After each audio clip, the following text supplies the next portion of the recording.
bonjour. Bonjour. Vous êtes bienvenue sur notre plateau à zinat.com ce samedi matin, hein. On s'est levé tôt pour parler des nouveaux challenges Montcalm de 2018 avec des programmes assez sympas qu'on a vu ça sur Facebook. Donc déjà un petit rappel, la course de Montcalm, c'est quand même une course qui est maintenant mythique au niveau ariégeois et même au niveau français. Euh, Rappelez-nous un petit peu d'où est partie l'idée et depuis quand vous vous occupez de ce sujet. Vous êtes président de l'association. Alors c'est une course qui a 29 ans d'existence. C'est une des plus vieilles courses des Pyrénées et elle a été initiée par Bernard Piquemal et Alain Leplus avec d'autres amateurs de trail, Claude Poli, Jacques Soulier. Il y a 29 ans, c'était vraiment des visionnaires. On n'était pas au niveau du trail d'aujourd'hui. C'était l'embryon du trail et eux, ils voulaient promouvoir le territoire à travers cette épreuve-là. Et ils y sont bien parvenus. Au départ, il y avait 80 participants sur la première édition. L'an dernier, on était à 1200 participants. Wow, un gros événement aujourd'hui. Alors, on a vu qu'il y a 2 ans que la course a failli disparaître pour des raisons de changement politique, on va dire, ou d'une autre vision des choses. Vous avez réussi collectivement, puisqu'il y a eu quand même un appel sur Internet, d'ailleurs qu'on a suivi nous à zinat.com pour la relance ou la survie ou le renouveau de cette course. Aujourd'hui, on a un petit peu changé de nom, puisque vous appelez ça challenge, donc ça veut dire qu'il y a plusieurs courses, ça devient musclé. Qu'est-ce qu'on peut y trouver? Alors, c'était en 2014, effectivement, il y a eu un changement politique sur OSAT. Moi, j'étais directeur financier de la communauté des communes. Je m'occupais de la course du Montcalm depuis une vingtaine d'années. Et on a été obligé de partir d'OSAT, de partir de la communauté des communes pour différentes raisons. Et effectivement, au mois de juin 2015, les élus en place se sont aperçus qu'ils n'avaient personne pour gérer cette course. Et ils ont décidé de l'arrêter. Ils ont décidé de l'arrêter. Moi, 2 jours après, j'ai dit c'est pas possible. On ne peut pas arrêter cette course. Il faut qu'elle vive. Et on a lancé un appel sur Facebook, sur Internet. Et là, les gens se sont mobilisés et on a redémarré. C'était difficile, très difficile, parce que rien n'a été fait pour nous aider. Donc on s'est lancé vraiment dans l'inconnu. On est parti sur quelque chose de complètement nouveau, avec beaucoup de bénévoles. Et on a démarré comme ça, sur l'association Camp Montcalm en 2016. Alors beaucoup d'émotions dans ce que vous racontez, je comprends, parce qu'effectivement, quand on a vécu le début d'une aventure et qu'il y a un risque pour qu'elle s'arrête, c'est toujours très, très délicat.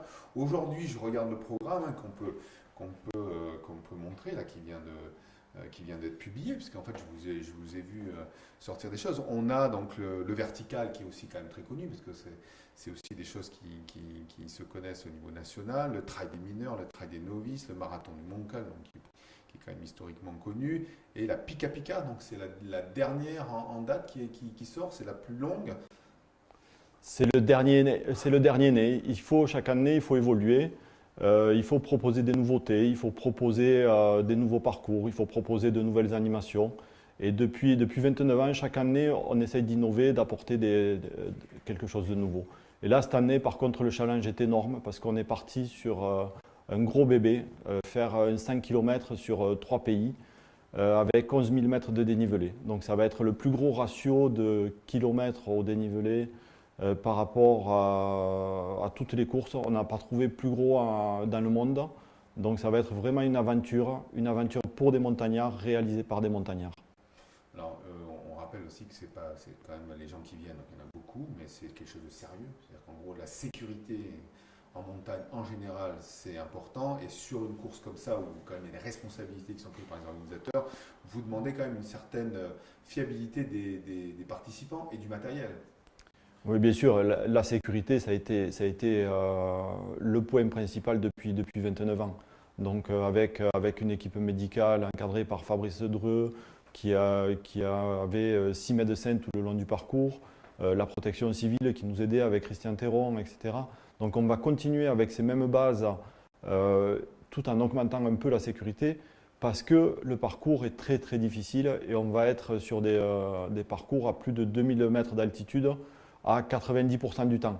Donc on va être très très haut et donc dans des conditions de nuit, sur des sentiers relativement sauvages Et donc il faut tout mettre en place pour que la sécurité soit assurée au maximum. Et donc on va sélectionner quelque part les concurrents parce que tout le monde ne peut pas se lancer sur ce type d'épreuve.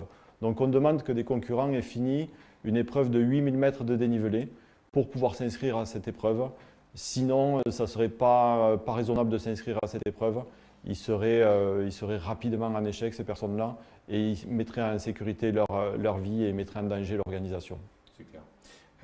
Donc avant de parler de la date, et de voir un peu avoir plus d'informations sur votre site, ce qui est quand même paradoxal aujourd'hui, c'est que le Challenge Montcalm existe toujours et que l'Ariège, le département de l'Ariège a compris l'intérêt de ce type de course pour le département. Vous n'êtes pas la seule aujourd'hui, mais on va dire la plus mythique ou la plus emblématique, peut-être la plus difficile.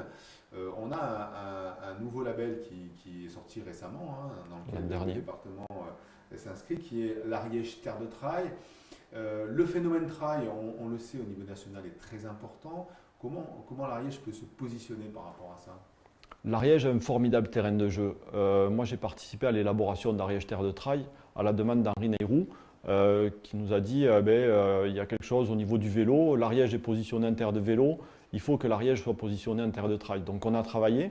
Moi, j'ai fait une proposition de calendrier. Et en faisant cette proposition de calendrier, je me suis aperçu qu'en Ariège, on pouvait avoir une course chaque mois et sur chaque coin d'Ariège. Donc, c'était génial parce qu'on pouvait proposer des courses sur la Basse-Ariège, sur la Haute-Ariège, dans le Couserans, dans le Pays d'Aulne, dans n'importe quel secteur. Et là, on avait 10 courses qui étaient une par mois et c'était génial. Et ça permet de promouvoir l'Ariège et c'est vraiment un outil indispensable pour promouvoir toutes les courses. Parce que toutes les courses qui étaient inscrites à Ariège Terre de Trail l'an dernier ont vu leur fréquentation augmenter de manière significative. C'est vraiment un phénomène important au niveau des runners. Il y a beaucoup de gens qui s'y mettent. On a même des éleveurs qu'on connaît bien en Ariège qui se mettent à faire du trail. Donc, vous voyez, donc, le phénomène est vraiment conséquent. Donc, pour en venir, on a encore le temps de s'entraîner pour venir au Challenge Montcalm, puisqu'on est toujours après le 15 août. La date n'a jamais changé, a priori, depuis le début, qui est plus ou moins une fête de la montagne aussi pour la vallée. Le 16, 17 et 18 août, je parlais de fête autour de cet événement. On va retrouver aussi une ambiance autour du sport et aussi de la montagne. C'est un peu l'objectif? Oui, là aussi, c'est des objectifs depuis le début de promotion d'un territoire. Donc, c'est pas uniquement une course, c'est un événement pour toute une famille. Donc, on va proposer 3 jours de fête. On va proposer des courses pour tout le monde, parce qu'il y aura des courses, certes, on vient de parler de la Pika Pika, qui est très difficile et qui va être réservée à un public élite, quelque part, à un public montagnard qui a l'habitude de faire ce type d'épreuve. Mais après, on va proposer des courses entre 13 km, 25, 42. On va proposer 1 km vertical. Donc ça, c'est des épreuves qui sont ouvertes à tous. Et donc là, il y a une vraie possibilité de participer en famille. Et sans oublier, évidemment, une randonnée et une course enfant.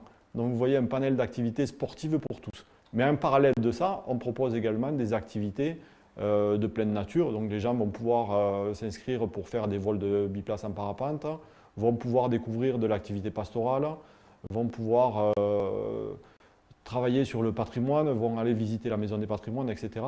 Donc c'est toutes ces activités de la vallée qui sont mises en avant autour des courses du Montcalm. Ok, ce sera le Festival de la Montagne 2018 autour d'Auzat. Donc on peut retrouver toutes les informations sur www.marathon-montcalm.com. Et merci Gilles d'être venu un samedi matin chez nous.